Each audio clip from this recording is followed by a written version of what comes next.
Welcome back to Queen's Mindset. If this is your first time joining us, welcome, welcome, welcome. We are super excited to have you in the room because we are on season 6 of Battered Bruised, Not Broken. And we have yet again another powerful woman in the room, and she is about to share her story with you. And I can't wait to introduce her to you. But before we do so, if you have not done it already, I want you to go right ahead. Hit that subscribe button just down below and make sure that you are subscribed to this channel so that you can be kept abreast as we continue. So let's go right ahead and invite my guests in. Welcome, welcome, welcome. How are you? Hi, I'm good. Thank you. How are you doing yourself? I am doing well. Such a pleasure to have you with us here tonight. It's so good to be here. Thank you. Thank you for having me.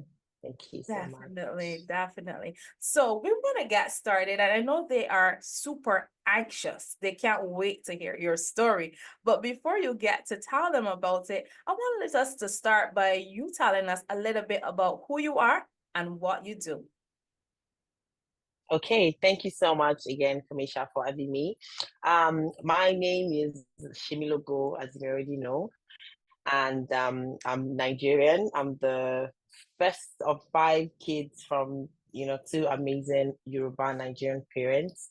Um, I currently work as a digital marketer. I do freelance digital marketing for business to business brands, and I'm a very spiritual person. I consider myself a very spiritual person. I take self-development and spiritual growth very seriously. So most areas of my life encompasses around that. And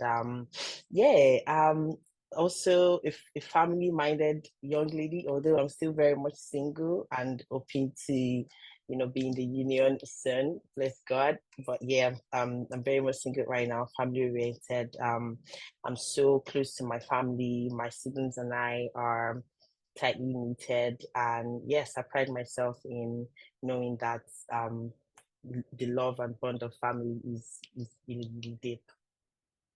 Yeah. Awesome, awesome. Wow. I like how most women just start off by saying they do just a little bit, but it's so much. Where do you find the time juggling your job, juggling everything else that you are doing, having time for family? Where do you find the time? Yeah, well, sometimes I say 24 hours in a day is not enough, but I see more like doing what you really want to do when you are passionate about the things you do, the time just come up. I currently also a postgraduate student of psychology in the University of Lagos, and I know I'm trying to get to a goal out of something I'm doing, and I don't consider how much of the time is taken right now, but consider how little time that is left, to accomplish what I need to accomplish. And and there's never anything as enough. The more you achieve your goals, the more you achieve your desires, you want to do something else, So yeah, you just have to do it. That's true. That is absolutely true. So you have a powerful story, and I want us to get Thank started you. by you. Just start by telling us from the beginning, like where did it all begin for you? Hmm. Okay. Where did it all begin? I would like to say it started off as a young girl who just wanted to be seen, a young girl who wanted to be able to share the love, the amount of love and depth that she has with someone or with the world, basically. So my journey started 2016 when a very close family member of mine, I love her so much. She knew about what I was going through at the moment, and then she thought to introduce me to a therapist, Coach Lara Kudaisi, who is currently my mentor and my coach. Um, Let me throw it back a little bit to 2013. 2013, I was 18 years old, freshly out of secondary school. I was trying to get into the university, and I had just gotten into the polytechnic. So in Nigeria, you have the polytechnic, you have the university, you have colleges. So I was able to get into the polytechnic, hoping that after I get about 2 years from the polytechnic, I get into the university, because I am from a very well-to-do home. Everybody has to go to school. Everybody has to be successful, because that is how it is, you know. But I was very different. Even though I was also very ambitious, I also wanted to be successful. I just didn't know how to do it everybody's way. I didn't know how to be so serious in school, you know, get your grades right. But I knew I wanted to be something, you know. So coming out of secondary school, getting into the polytechnic, I met someone. Um, Actually, I hadn't just met him. I had known him about 5 years before then. He is one of those people you consider um so, because in Nigeria, you end up living with in an environment where you become, you know, friends and family with everybody. Yoruba says something that, you know, what a woman gives birth to a child, but the entire village raises the child. So growing up, we looked up to him as somebody who would, you know, discipline you, you know, who you have to greet properly in the area and whatnot. Um, so I just got out of secondary school. I was looking fresh, like a young fresh girl, and then he thought, okay, she's looking beautiful now. I think I can make her my girlfriend. So he then approached me a couple of times, and then you know, we started to go out, we started to date. Um, 1 year into the relationship, I got pregnant, and that was year 2014. I was pregnant. Of course, I was terrified. I have disciplinarians as people who raised me. My mom is a discipliner. She would How would I go back home to say I'm pregnant? So we got rid of it, and that was the beginning. You know. Um, After that, an incident happened where I had to hang out with friends. I got back from seeing my friends, and I went over to see him. He was pissed, he was angry, he had gotten rumors that I was dancing at a party, he got jealous, and then hit me. Yes, and that was the first time he would put his hands on me. So there was a bottle, an alcohol bottle in the room, and then he threw it at me, you know. It was really terrible that night. And the at the moment, the most painful part of this story was not just that he hit me, was what happened after he hit me. I attempted to leave. You know, I wasn't living with him, but I lived in the close to his block, so I wasn't so far away. I could walk home even though it was at night. I just wanted to leave, but the minute he was done beating me, he got sober real quick, and he was all apologetic and crying, "Oh my God, I'm so sorry. I didn't mean to. I love you, blah, blah, blah." I wasn't hearing none of that. I just wanted to go home, you know. And because of that, he changed, he switched up again. And it was like, okay, we have to have sex. You can't just leave. I mean, we just had a fight. When couples fight, they have sex. And you know, when you do not have a proper, when you do not grow up having a proper representation of what love is, and what conflict resolution is, and what healthy conflict is supposed to look like in the first place, you really do not know how to navigate through things like that. I grew up in a home. I love my dad. My dad is the best, but he wasn't the best husband. It was the best father. He wasn't the best husband. So I would see him eat my mom. But this is the first time this feels okay. We need to have sex. I'm like, okay, I don't feel like having sex with you. I just need to go. And then he forced me. You know, hit me again, and then raped me. That was another first. So that was done, and he thought, okay, it was time I leave. He pushed me out, and then I left. Um, you know how they would say, "Oh yeah, if he hits me one time, that's it. I'm never going back. I'm done with him." That wasn't my case. That wasn't my case at all, because the following day he came by the house, and he came by the house easily because, like I said, it's a very familiar person, even with the family. So coming by the house wasn't something new, So he came by the house, and then I had to go out back to see him, and then he was on the floor and on the road, rolling on the floor, begging me, sorry, I can't do without you. You this, you that, you that. Also, remember, I do not come from love, So this is somebody that is expressing love to me in a way that I've never seen before. Even though he had hurt me just last night, it was expressing his love for me. So right now that I am very much aware of what that was at the time, I now understand that my my elder brother raised me, and had uncles and aunties that were here and there that would raise me. And also, remember, I said I was different. I wasn't the getting your grades right kind of girl in school, so there was a lot of pressure on me. And then I would get scolded by different family members, by different uncles and aunties, and nobody would ever come back to say, "I'm sorry, I hit you," oh my, or take this for eating you, and this will never happen again. So this is something different. I wasn't new to getting hit or getting abused, but I'm new to getting abused and getting apologized for it.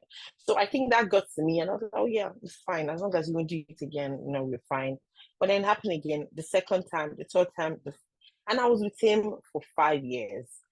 So yes, I was with him for 5 years on and on. We'd break up sometimes, about a month or two. He wouldn't completely let me go, and then we're back again into the cycle. And then within the 5 year period that I was with him, I was also pregnant for him 5 different times. And yes. And the first time I got rid of it. The second time I was already in the university at the time. So getting pregnant again, like, wow, you have managed an entire university. You want to say you are pregnant for who? Who are you going to tell? So yeah, I spoke to him, and then we got rid of it. And then the third, and then the fourth. So the third pregnancy I had, my roommate she saw the blood, she was terrified, she was scared, and then she called my mom, and it wasn't something that I could hide anymore. So my mom had to rush down to school to see me. I was taken to the hospital. I had to do some treatments, and she was with me and in the hospital. So this was when my family was now introduced to what I was going through in my relationship, and I was a third year into the relationship. So all through this time, I was going through it alone. When he hits me, I was alone. When he, I even lost friends. I had to leave my friends because I wasn't listening. Like you can't keep being with this guy. But I wasn't listening because he came off as really ambitious. He came off as somebody that would be able to give me the kind of life I only ever fantasize about. When I think about my childhood and how I had to grow up, and then previous abuse I had to go through, I needed somebody that would provide that comfort for me, somebody that would provide that assurance that your life can be different. I didn't know how, I didn't know if being with him was the right way, but I needed that. I couldn't lose that. So I stayed all through it. The fourth time I was pregnant for him, I had to, do an abortion again, and then it was another complication, and then my family knew again. So it now became a situation of, how can you keep doing this? I think this show would actually be the first time I'll be saying it out loud that I've been pregnant 5 times.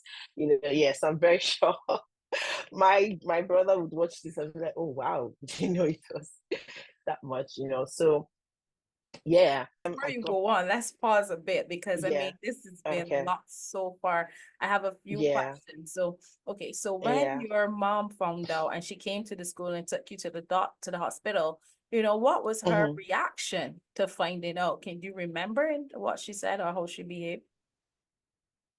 Well, our first reaction was, I saw heartbreak in her eyes. She was heartbroken. She was sad. She felt pity for me. But later on into the days, African mother came out back, and then I got served. She was angry. She was disappointed, and she just wanted to see him. She tried to make him come. She was really hurt. I remember that, and I remember how old she was. Oh. Yeah. And how did your boyfriend at the time, how did he respond when he found out that, it had gotten this serious where your family is now involved? What was his response? Yeah.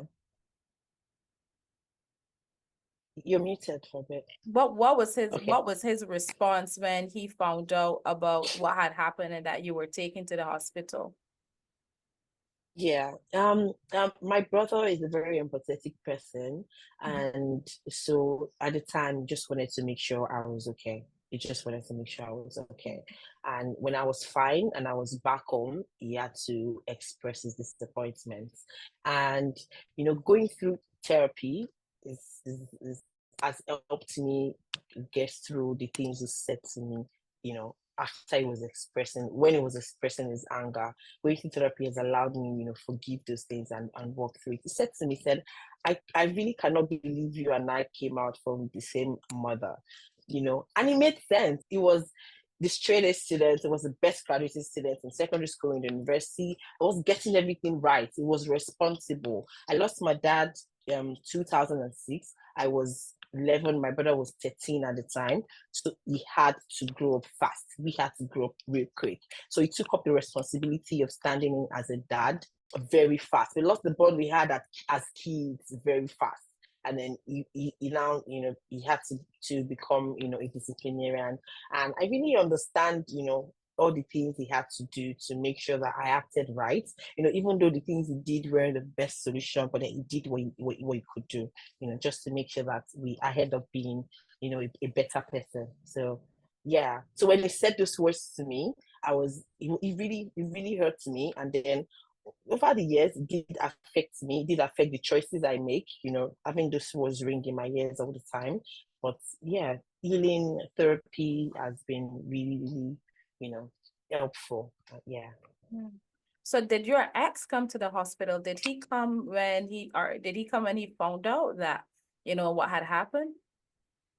No, it didn't come the third time, it didn't come the fourth time. Mind you, I had complications the third pregnancy and the fourth pregnancy. It didn't come any of those times. And I feel, I don't know, I discouraged him from coming. And he also, I mean, I don't know, I don't remember. But the fifth time I got pregnant, and it ended up being an ectopic pregnancy. And weirdly enough, this was a pregnancy I wanted to keep. I was like, enough is enough. I can't keep doing this. I'm keeping this.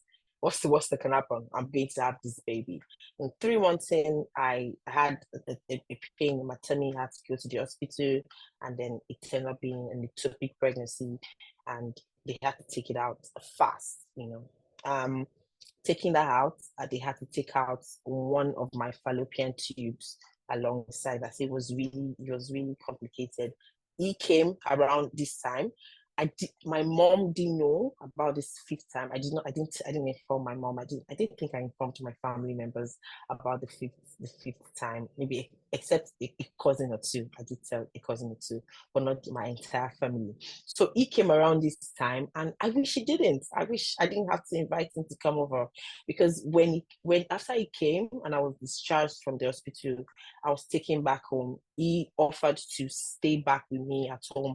I didn't want him to stay back, but my roommate at the time had to, she had a flight and she couldn't stay back for me. So okay, I may need somebody to help me go around, and he did stay. Um, Later into the night, I had just been discharged from the hospital. This man thinks it is okay that he wants us to, you know, sleep together. And I turned him down again. Like, I'm in pain. I can't, doesn't make any sense. And again, it did rape me.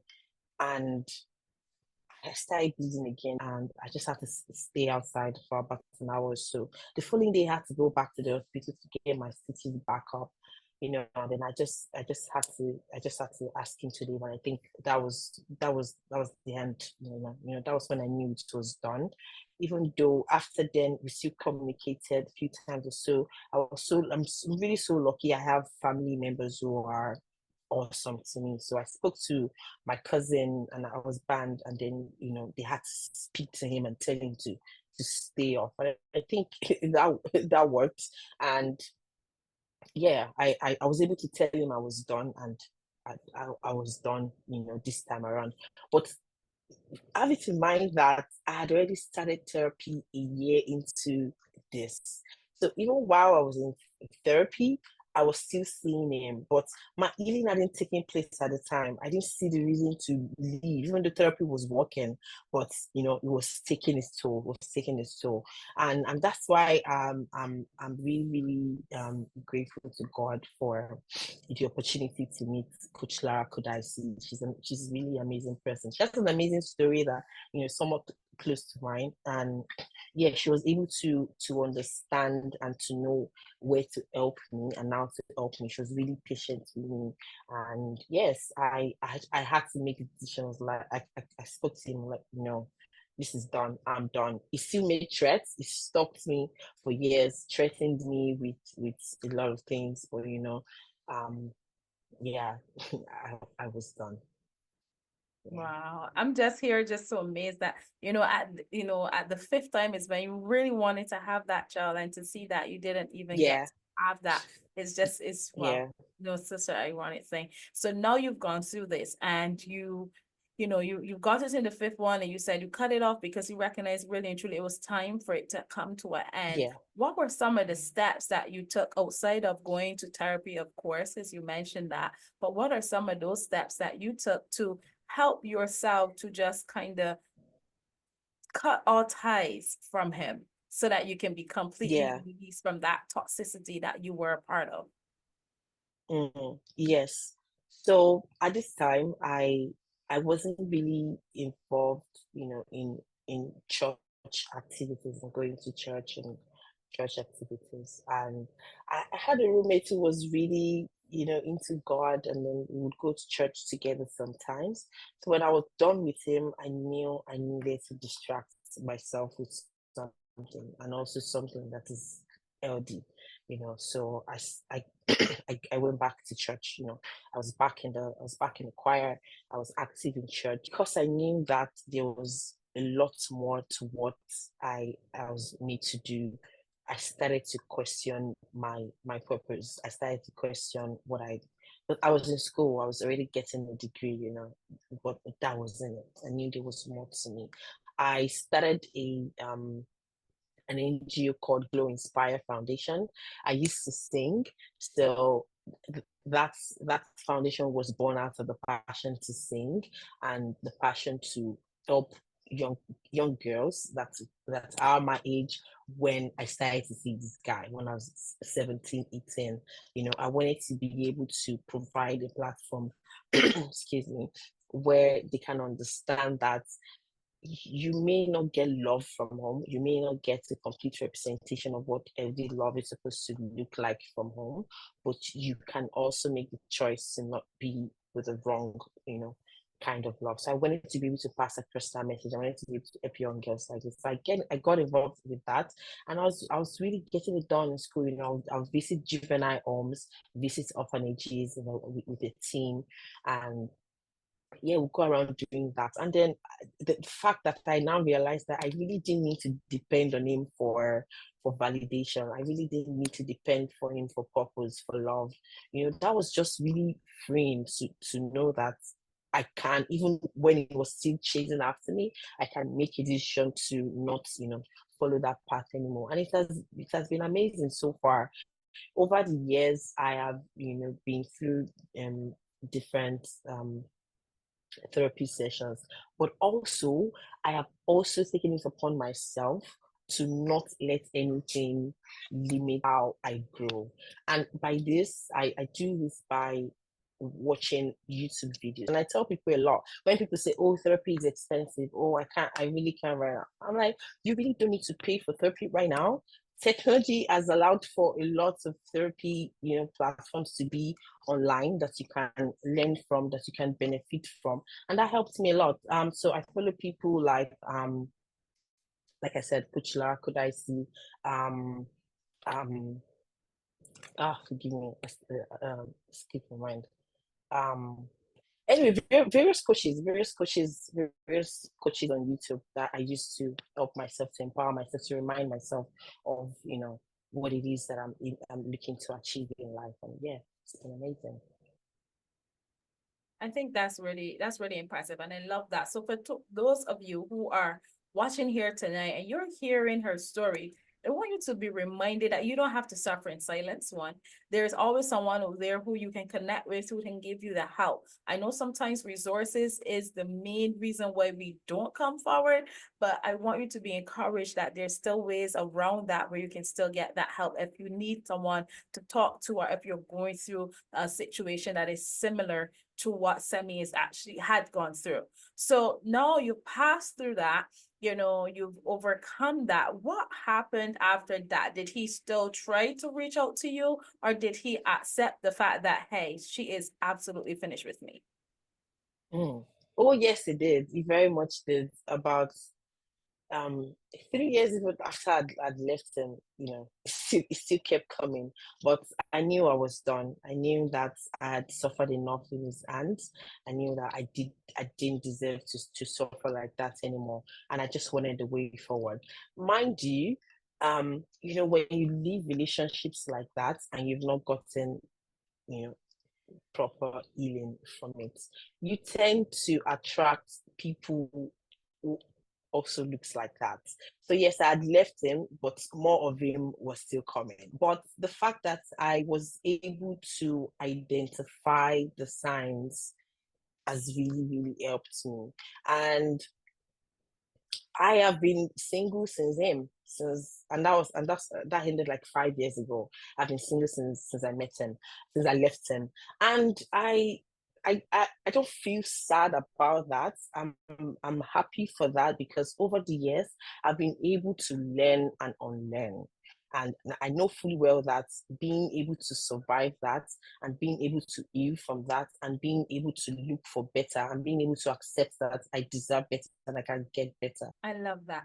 So be reminded that you deserve it. You deserve it. If you're watching here tonight, you need Yes, this you do. reminder. You deserve it. So tell us about some Yes, of you the do. things that you started to do to rediscover yourself again, to fall in love with yourself again as you begin to walk away and choose you this time around. Yes. Most importantly, I chose the right communication, the right group of friends.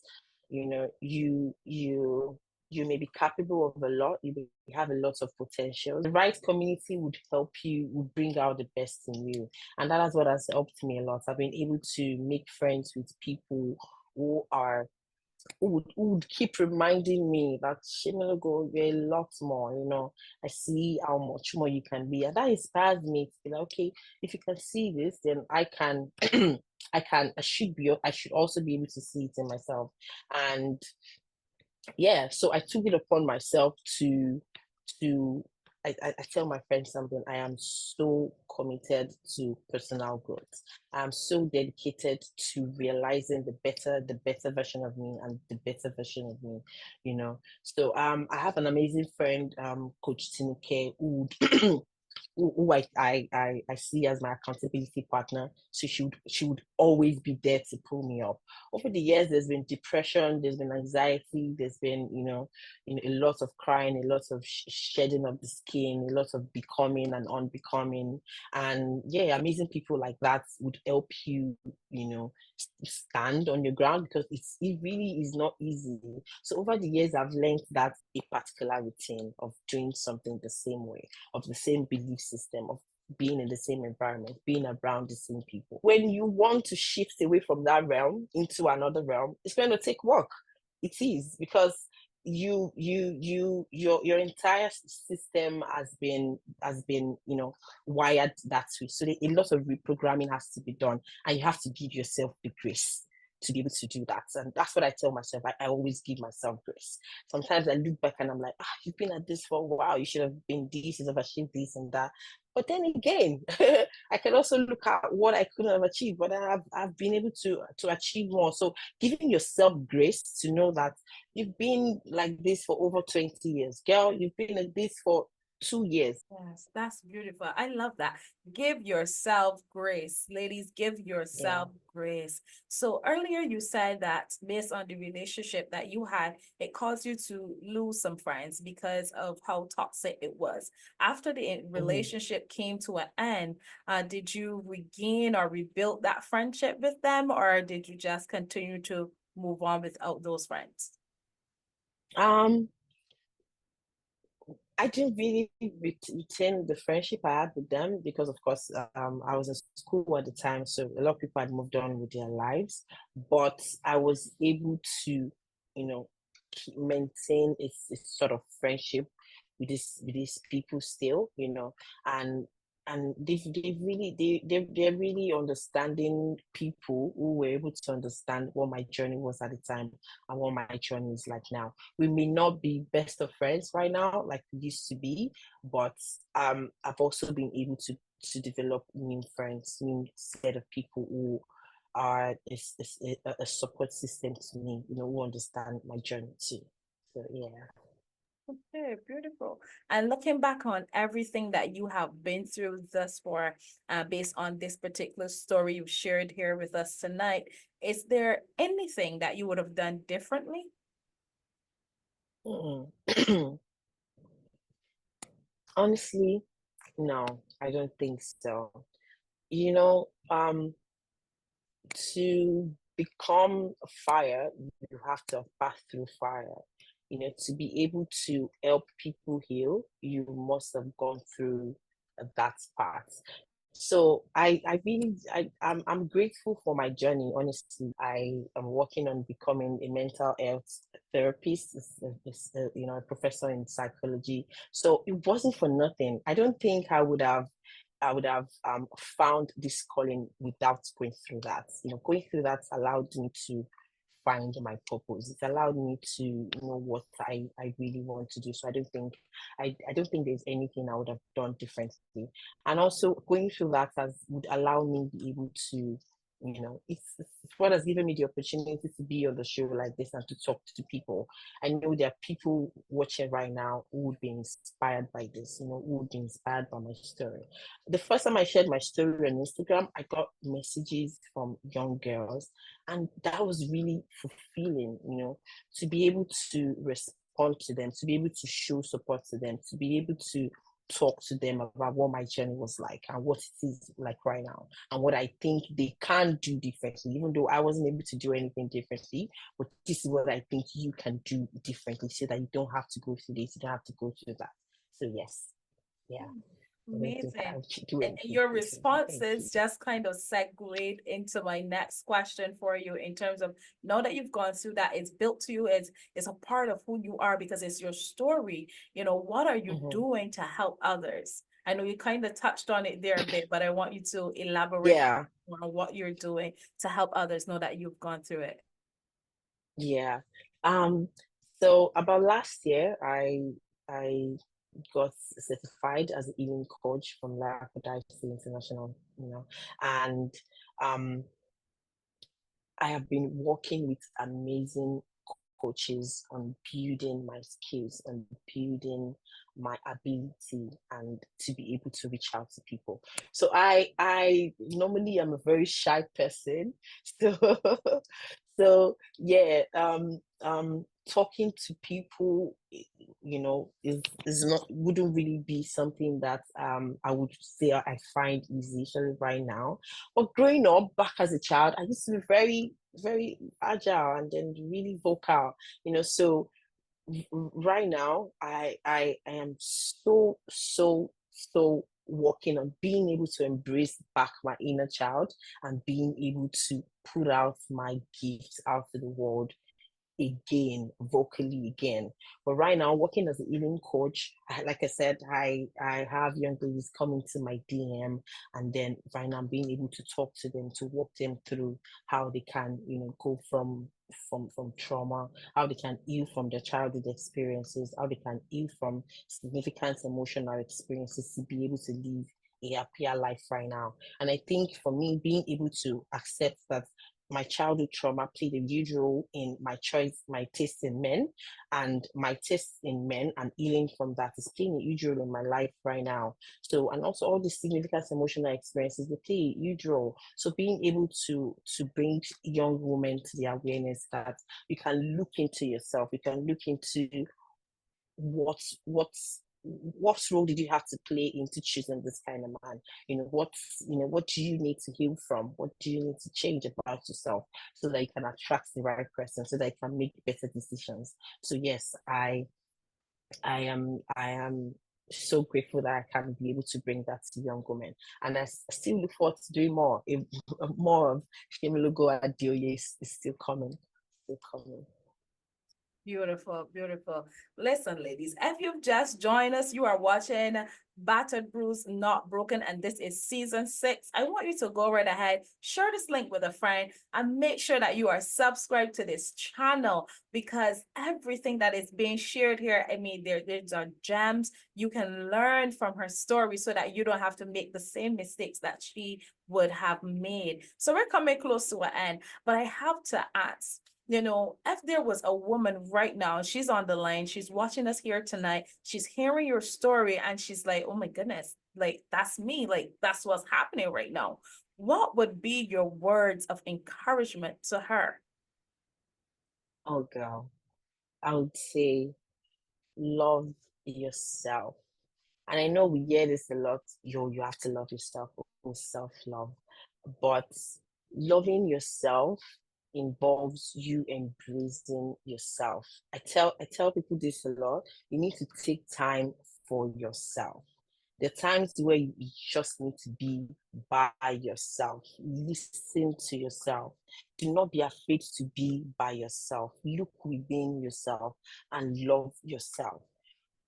So you see, the things we do expect from people, the kind of love we do expect from people, are most times the love that we do not have within ourselves. So if you're looking to be with somebody who would shower you with love, who would protect you, who would validate you, do that for yourself first. The minute you can do that for yourself, that's the breakthrough. That's the beginning of your breakthrough. And it's not going to take a day. It's not going to take an hour. You have to consistently commit yourself to loving yourself. You have to choose yourself. You have to ask yourself if if for example, I'm very sure if I wasn't in the situation I was with my ex at the time, and a friend of mine came up to me and be like, oh my god, this guy is eating. Oh my God, I've been pregnant for him. I would have advised her differently. Why? Because I love her. If my sister were to come to me, I would advise her differently because I love her.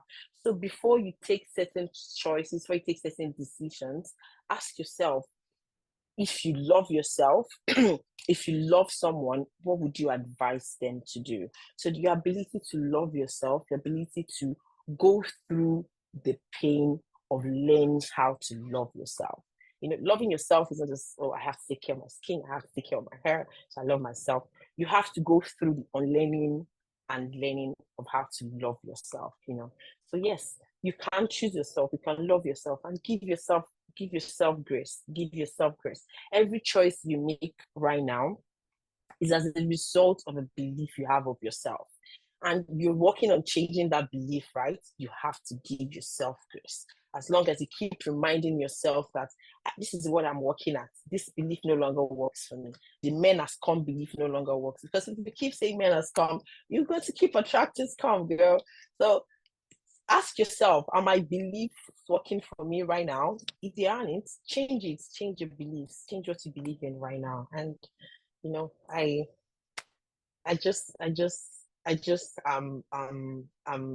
so grateful that I can be able to speak to you all like this. Yeah. I love that, because it's really all about the mindset. So be encouraged. If you change your Yeah. mindset, change your perspective, it helps you a Yeah. lot so that you understand where Yeah. what you're supposed to be doing. So like I said, we're coming close to the end, but before we go, I want you to tell us what's up next for you. What are you working on? And tell us how we can find you, because I'm sure they're watching right now. They're like, oh my goodness, I need to know more about this lady and I want to follow her. So tell them where they can find you. Yes, yes, yes. You can find me on Instagram. My Instagram is discovering shimmy on Instagram. Just discovering shimmy on Instagram. And right now, this year, I am looking to expand my healing coaching and be able to put out programs for young ladies, put out programs even for men too. I'm so looking forward to starting my therapy. My therapy program myself, and yeah, it's going to be amazing this year. Awesome. Awesome, awesome, awesome. So before we go, Thank I want you you. to have your final words. If there's anything that, maybe I did get an opportunity to ask you, but you're like, ooh, I wish I would have said that. I want to tell them this. I want you to go right ahead Yeah. and have your final words with that before we go. Yeah, I'm going to say that whatever it is you believe in, if you believe in God, if you believe in Allah, if you believe in the universe, whatever it is that you believe in that stands as a spiritual force for you, hold it tight to your heart, because we all need something to give us hope. We all need something to strengthen our faith, and that works a lot. So whatever it is that is a spiritual stronghold for you, hold on to God, hold on to the universe. I meditate a lot. Yeah, I speak to God a lot, and it is there's really nothing better than that. There's really nothing better than that. Yeah, so hold fast to your beliefs. Well said, well said. It has definitely been a pleasure having you here with Thank us tonight. you. I know that they have been blessed. I know they have enjoyed it and they probably have questions. So just drop your comments below. We'll be right there in the comments to see them. And make sure that if you have not subscribed as yet, that you are subscribed to this channel, and share this link, and make sure that you also like it as well. Once again, thank you to my beautiful guest here today, and also to Thank you so much for having me. Thank you so definitely, much. you are most welcome, most welcome. And to my guest that has been tuning in, you've always been here with us. Thank you for tuning in tonight again with us. Thank you for being here. And I look forward to having you again as we continue this series of Battered Bruised, Not Broken. We are on season 6. I can't believe it. I have to say that all the time because we're on season 6. And we're getting ready for a next episode with another phenomenal lady. So stay tuned, and we'll be right back here, same time and same place. And we'll see you very, very soon. Thank you so much for joining. Goodbye.